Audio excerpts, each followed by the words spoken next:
Good morning. Hello, everyone. Welcome to the Practice Perfect podcast. And I am your host, Jennifer McNamara. And I am your co host, Maya Turner. And today we're tackling a topic that every healthcare practice needs to know and hear: choosing the Yes, right software. Yes. Yes. absolutely. Oh, my goodness. EHR, EMR, whatever you want to say, the And electronic health PMs. record, PMs. Yes, we have the billing side as well, the practice management side that hopefully integrates well with your record system. And so we'll talk about that today for sure. Mhm, mhm, But mhm. like Maya, do you feel that this decision that a practice makes could make or break their success as a practice? Absolutely. And today we're going to explore how to assess the practice needs. Making sure that the system is well versed, optimized, making sure you have the right choice of vendors, making sure the software is secure, and Yes. making sure that it's a great fit in the stakeholders that are going to be using it the most. Absolutely. So I think the first segment we'll talk about today is assessing the need because do you really need a new software? What are you using currently? Now, if you're not using a software, then the answer is yes, because we are in Yeah. 2025. Paper is a dinosaur. And yes, we use paper for some things, but to document patient encounters, it's very dangerous. Yeah. I don't know if you saw the Dr. Glockenflacken, whatever you say, the Yeah. Yeah. Yeah. Glockenflacken. He's amazing, and I'm a shout Yeah. out to Yeah. Dr. Glockenflacken. I hope I didn't butcher that, but Will Flannery, he's amazing. He's a comedic Oh, genius, and he's a yes, he physician, is. and he's awesome. But recently, he did a skit that just like resonated with me, and I think it goes well with this episode because flash to him there in the office and the record system is down. What are we going to do? Oh my goodness. I grew up in tech. I don't know what to do. This old school doctor comes in, throws a clipboard at him and says, here you go. And so he's thrown into like this world. He's like, what is this? And then on the paper is all these little birdies, remember the little birdies, Yeah. the Yeah. Yeah. squiggly Yeah. lines that physicians used to document. You couldn't even understand a word they said on the paper because it was illegible. Right, right, right. Yeah, and I think the only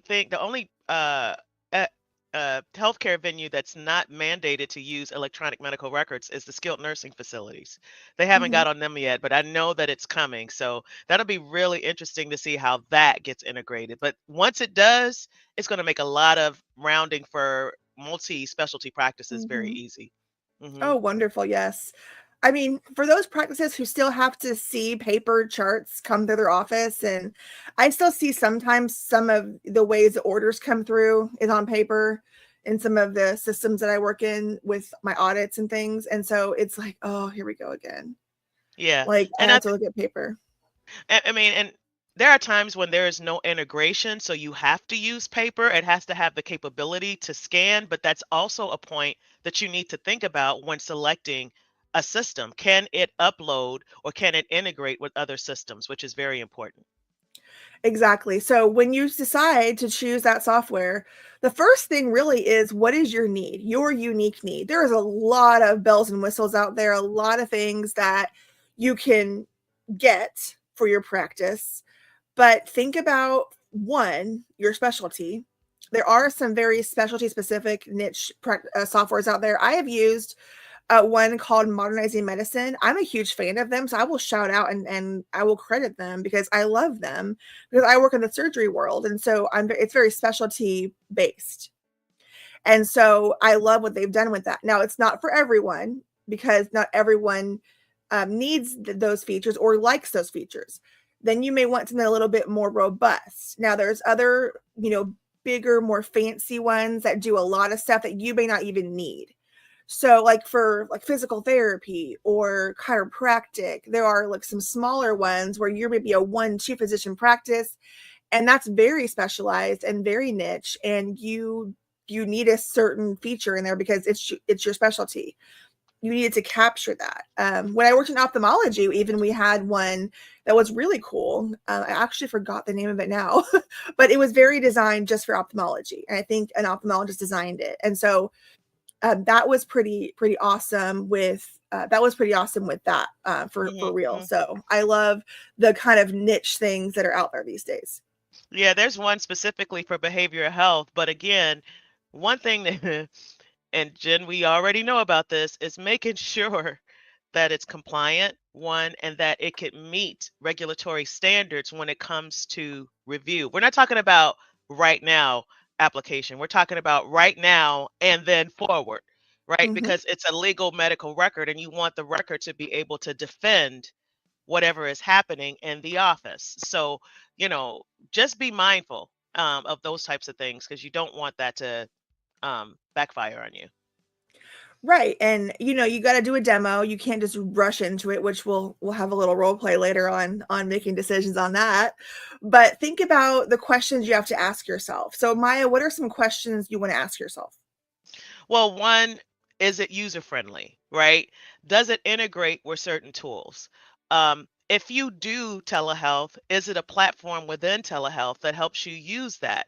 I think that's a big thing these days. And right now Congress is in the area of trying to expand that. But what if you're a neurology practice, right? What if you're a behavioral health practice?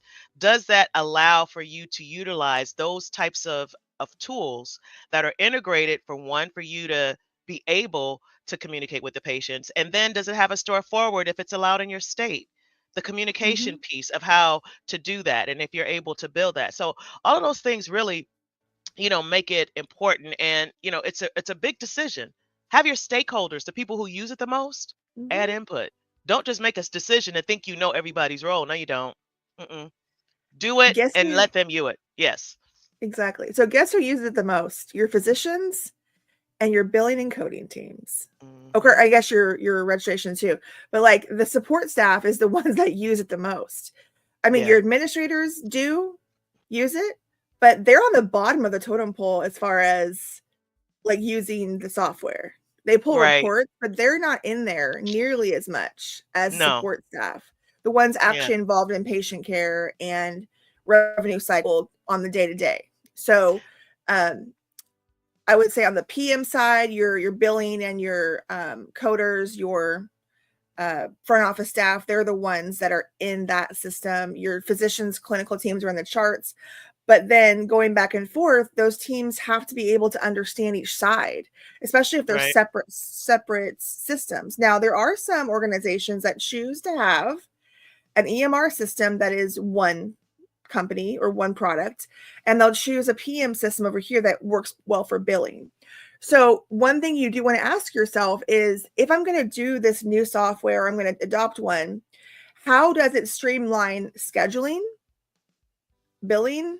How does it help with patient engagement? Patient engagement is huge, and there's a lot of systems that don't do it well. Right.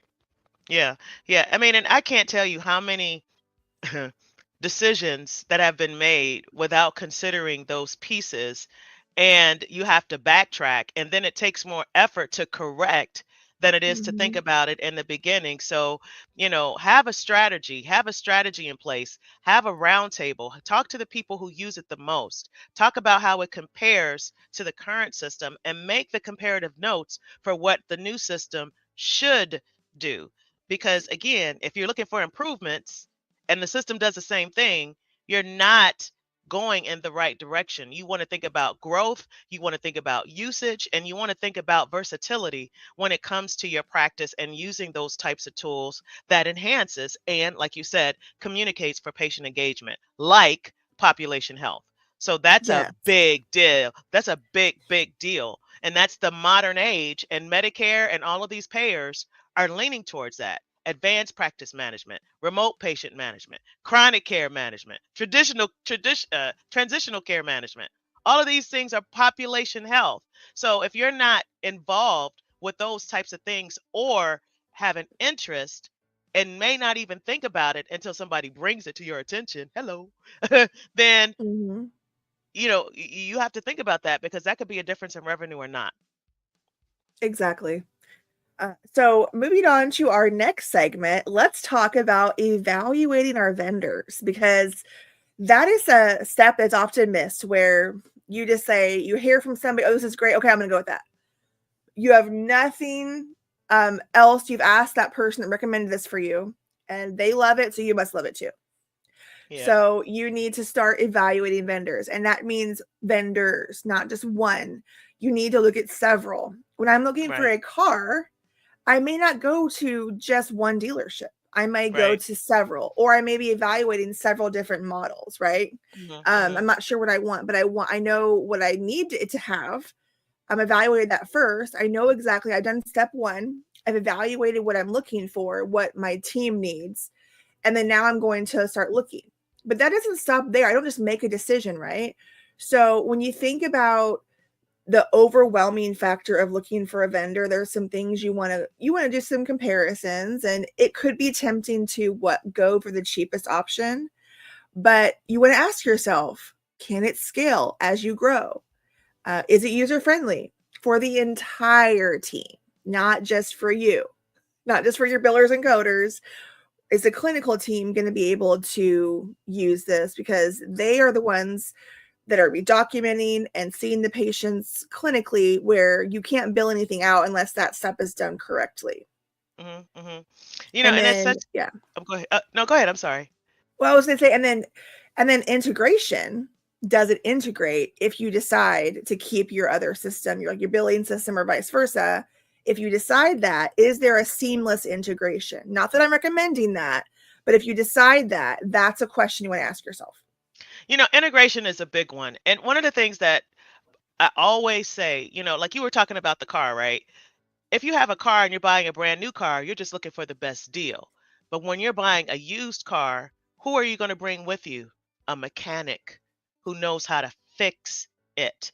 So when you're thinking about buying a system, think about the people who are using it and bring them along. Know what the functionality is, understand all of the components. I mean, and Jen and I, we do this all the time. And when we advise practices about, the type of system, think about who's using it. Think about the outcome. Think about the reporting. Think about compliance. Think about regulatory needs, like national correct coding initiatives, and having that a part of the system. So that's a big deal. That's a big deal. So customer support and all of that stuff in regards to the knowledge of the product is a big deal. Oh, I'm telling you what, girl, there was one time we did a new software for a client, and we were on with the reps, and you could tell this person did not know their software very well. And she was answering questions for the billing teams, and I was just shaking my head. Think my video was off. She couldn't see me shaking my head. Like, this girl is leading them astray, because this happened to be a software that I knew well. And if I had taken the training, I probably could have become a super user, because I had used it so many times. So I had to end up going behind the scenes and fixing the claim form behind the scenes in the settings that they should have. We were paying them to set up correctly, because guess what? They had the personal NPI of the physician in the same spot as that, but also as the group NPI. So Oh. guess what happens when they decide to submit a claim for the first time? They had submitted Mm-mm-mm. like 40 claims thinking everything was right. Then, oh, a bunch of rejections came through. And I was the consultant on the team trying to help them through the process. And so I come in like a few days later, and here we have 40 claims that have denied or rejected. And so I look at it, I knew exactly what was wrong, like from the Yeah. very first look, because the first thing I look at is the claim form. I want to see what was on it, how it got submitted, what caused the rejection. And lo and behold, I figured out right away the back end setup was wrong. So these things can happen. And so you have to have somebody on your team that knows, to some extent, the background of a system, what it needs to do functionally, Mm. for claims to go out. So have somebody from each department there, that so they can all attest to, this is what we need to make sure it can do. Yeah. Especially for your group and your niche, like thinking about what services you offer on the clinical side, right? The templates, for one. Does the team know what the physician, or does the physician really know what they need on a template? If you're going to bill chronic care management, for instance, Maya, give us some ideas. Like, what are some of the things it needs to do? Yeah, I mean, and here's the thing, and I'm gonna throw some gems out there, right? I'm going to throw some gems. Have a clause in the contract for unlimited support. Yes. Have a clause in there for unlimited support. And when there is a need for reevaluation, you can reassess without a penalty. Because a lot of times they charge for reassess or they charge for someone to come out. If I spent this money, you're going to put in the contract that I get the unlimited support for I need for practice management, for Hmm. EMRs, and as well as building the templates. Because I've seen way too many times where the person is supporting, but they are way remote. Then they got to send a call to the person that, no, no, no, no. Make sure that that person understands all that you need, have it assessed. And if it's not met, have a clause in the contract so that if it needs to be reassessed, you're not penalized and you get it at the package cost, period. Yes, and have your healthcare attorney review your contract. Gems, Absolutely. gems, gems, gems, gems. Good stuff here today. So, on to our next segment. So, Maya and I are going to bring to life what could happen, the good and the bad, right? So, we're going to role play for you guys. So, let's talk about a scenario where, first of all, the administrator Oh Lord. decides to make the decision without consulting the team. And let's see how this turns out. All right. So, I'm the administrator. Maya's going to play the nurse, the biller. She's going to play a couple people here. All right. All right, everyone, I've made a decision. We are switching to MedTech Pro for our EHR system. It's cheaper than our current software, and the sales rep said it'll improve everything. Wait, Training wait, wait, starts wait. Monday. Wait. MedTech. I've used that system before, and it's not designed for practices our side. It's really clunky for scheduling and charting. Well, it's already paid for, so we'll just have to make it work, I guess. I mean, I'm sure it won't be that bad. But Jennifer, we just spent months learning the current system. We're not now we're starting over. And what about the integration with our billing software? Okay, let's not overthink this. We'll figure it out as we go, like we always do. And there it Um, is. yeah. I mean, honestly, everything the administrator didn't involve the people who use the software, and it's clear that no one feels invested. And guess what? And this is again another gem. If you don't listen to your employees when decisions are made, the key employees are not gonna help because they're not gonna care. Mm-mm, Absolutely. mm-mm, So mm-hmm. now let's flip it around and let's kind of see what could happen if you do involve your team from the beginning. Okay. Okay. So let's try this scenario here.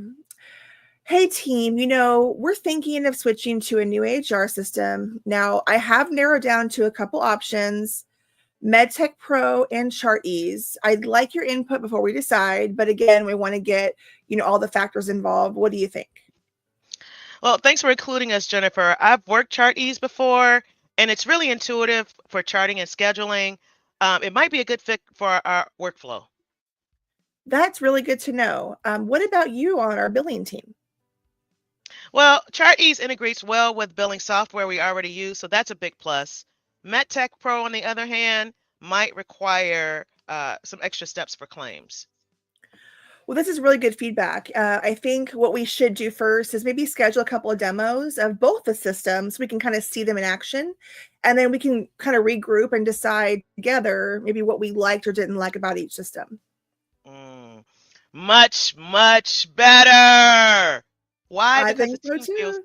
yeah, I mean, because the team feels heard. Like I said before, if the team Yeah, doesn't feel like they're participating and contributing to the process, they're not going to be integrated into the process and invested. They're not going to be vested in it and the change. So, absolutely. And I think it's just one of those things where we need to be again invested in our team. We need to make sure they understand what they're up against. Now, yeah.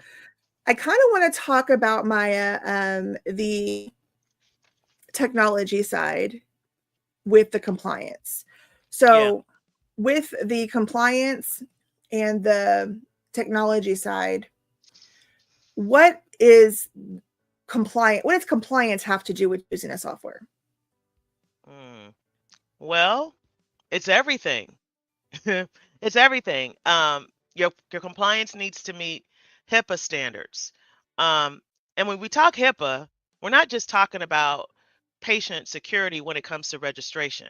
We're talking about data that's put in the system. We're talking about claims. We're talking about electronic data interchanges. We're talking about CPT codes. We're talking about posting payments, and invoices once the payment has been received. All of that is related to HIPAA because you have to make sure that the information is secure, right? And you have to make sure that all that's associated with that system meets the regulatory requirements that is set by the OIG.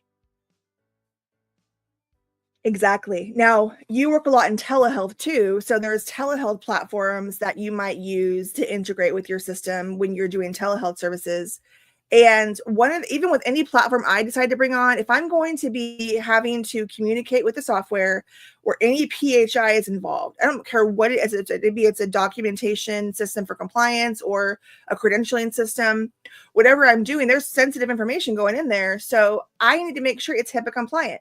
And you need to look for a software that, of course, promises to offer that, but you need to make sure you ask them how they are HIPAA compliant. Yeah. What steps have they taken to become HIPAA compliant?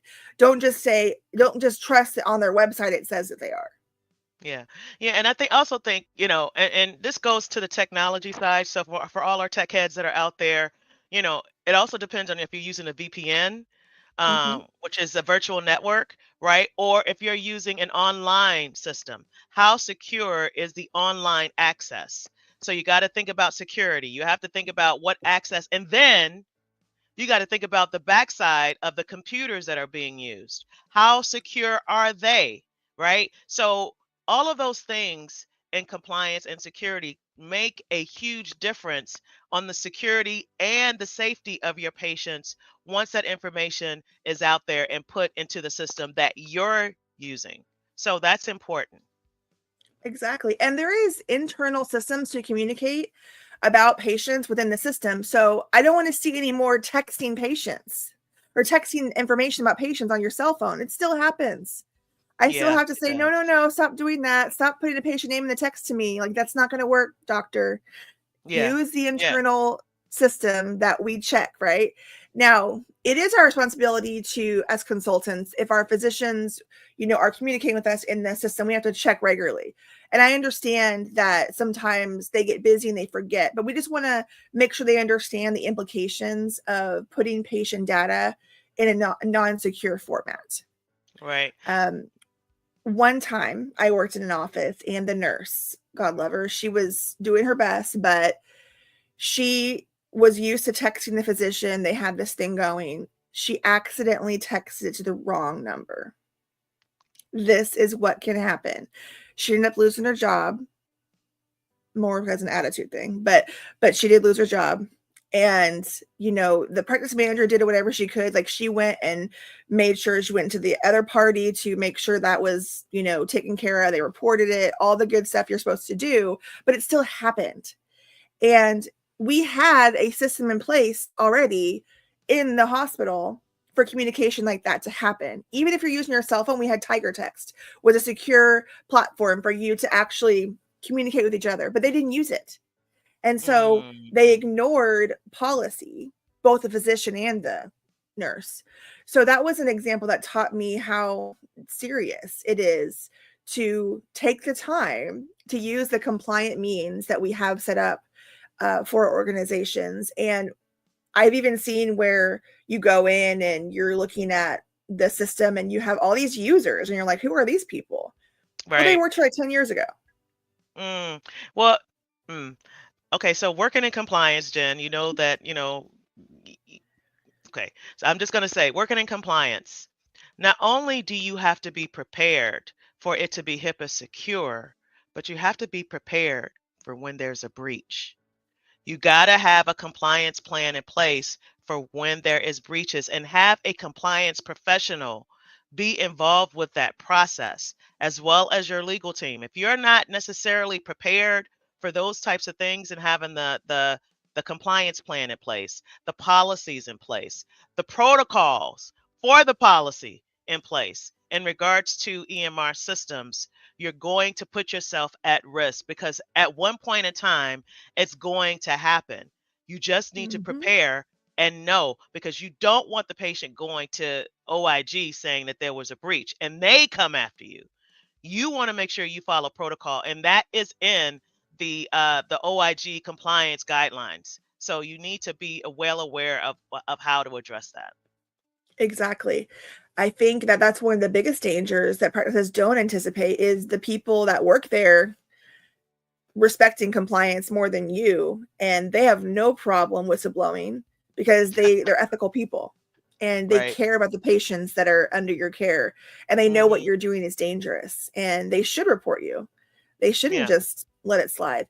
But that's often goes unchecked, and people get, scared about losing their jobs, and then everyone gets in trouble. So we need to be able to spot those things. Now, we like to build policies and help our clients, streamline their policies, make them more unique to their organization. And so what's more common these days, and some are not doing, is a cybersecurity assessment, because you have all this data and you have all these systems being used, and some people are truly all electronic, or they're using AI integrations. So you need to have a cybersecurity checklist, a an actual official cybersecurity vendor coming in to do an assessment as part of your compliance plan. Yes. The cybersecurity task force, the OIG, is real. They are working very hard to implement these checks and balances. So you better make sure you have that assessment on your work plan, if not already. Just saying. Yeah, and it should be, and it shouldn't be just because you have a new system. Like you said, it should be regularly. It Yep. should not be something that happens. Oh, we got to fix this. Oh, we need to. No, no, no, no, no, no.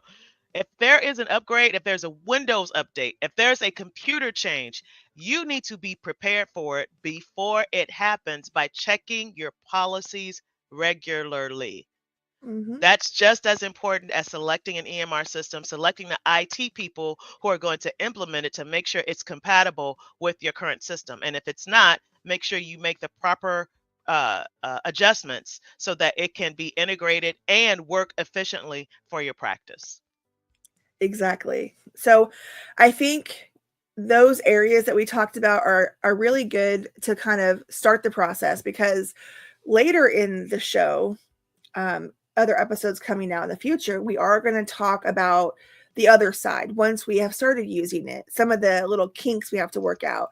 But right now, we're really focused in the show about really making sure you're set up for success from the start. And so we hope this was helpful for you today. We hope that you understood, of course, how to begin choosing a system, choosing to involve your team, and then making sure you look at compliance. And this is something that, like Maya said, not just when you first set it up, but also continuously be evaluating the effectiveness of your system. There is nothing wrong with changing systems if it's not working, because as you grow, things change and you may not be able to use the system you have anymore. It's not sustainable.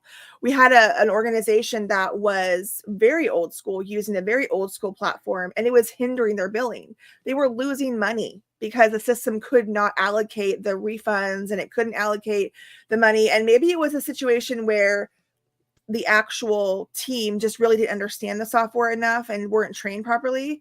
So we get on the phone and we try to get a hold of the software company. Nobody is available. I'm Mm. like, how can nobody be available? You leave a message, you submit a ticket, nobody responds. So that's not helpful. Well, I That mean, is a reason to switch. well, and I have to say this too. So a lot of practices don't like doing their own billing. That's why they don't have a PMR, a PM software. But don't entrust your billing people to do everything. Oh yeah. Most effective business decisions is when you have a collective effort, collective communication, and reports that you can validate in your own system. If you cannot, you have a problem.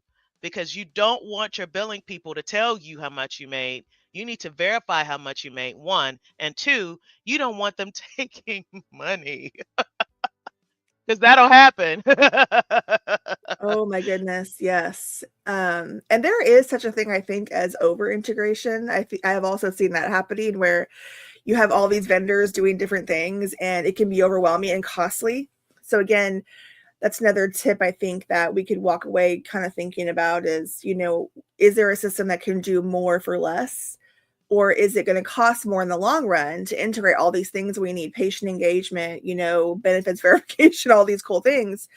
And maybe the system is out there that does a lot of that. And no system is perfect. You're not going to find a system that does 100% every single thing you need it to do 100% of the time. Yeah, I mean, and no system is perfect out the box, but the important thing is get a consultant. Get someone who Yes. can give you some input and know because they've been in the game long enough to give you the right advice. And you have to trust Mhm. them to give them the right advice, give you the right advice. Because if you don't, then you're going to have a problem and it's going to cost more money to clean it up than it is to in the beginning. Agreed. And I think we're in a unique position, Maya, because of our generation too. We've been on both sides. We understand we were there when this whole thing started. We were Yeah. there when we went from paper charts to EMR systems and going all electronic. We've seen the evolution and we've seen the roadblocks, we've seen the problems. Let's just call it what they are. We've seen the problems.